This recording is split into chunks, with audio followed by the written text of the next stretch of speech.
পিছে আজি তোমাৰ দিনটো কেনেকুৱা গ'ল? ভালেই গ'ল, খালিতে অকণমান বৰিং লাগিলে যিহেতু ঘৰটোত কাম কৰিবলৈ একোৱেই নাই। হয় নেকি? একো নাই দিয়া, কালি মোৰ ডিউটি অফ আছে, দুইটা ফুৰিবলৈ যাম। হয় নেকি? ঠিক আছে দিয়া। আচ্ছা শুনা না, মোৰ যে পঢ়িবলৈ বহুত বেছি মন আছিলে, এতিয়া যিহেতু বিয়াও পাতিলো, সকলোবোৰ সপোন আধৰুৱাই হৈ ৰ'ল। আৰে তেনেহ'লে আকৌ পঢ়া ষ্টাৰ্ট কৰা আকৌ। তোমাক জানো মই ৰখাইছো? এইবোৰ কৰিব হ'লে সময়ো বহুত প্ৰয়োজন হ'ব, লগতে টকাৰো। আৰু মই ঘৰখনত থাকি ঘৰখনকে চম্ভালিম নে পঢ়িবলৈ ওলাই যাম? ভাবাচোন নিজৰ সপোনবিলাক যদি আধৰুৱা হৈ ৰয় মাত্ৰ পইচা, সময় আৰু ডিষ্টেঞ্চৰ কাৰণে। কিন্তু যদি তুমি এনেকুৱা এটা সুযোগ পোৱা য'ত তুমি ঘৰত বহিয়ে পঢ়াখিনি কণ্টিনিউ কৰিব পাৰা। কি সঁচাকে?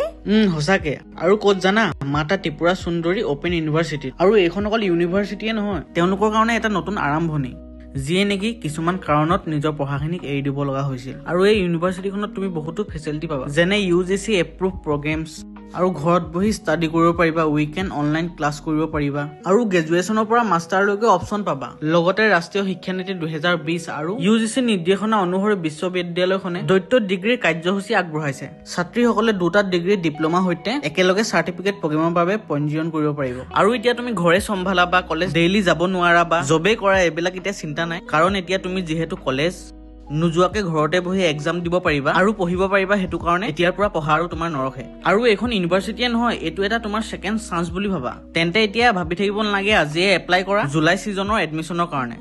ৱেবছাইটটোৰ লিংক মোৰ স্ক্ৰীণতে দিয়া আছে।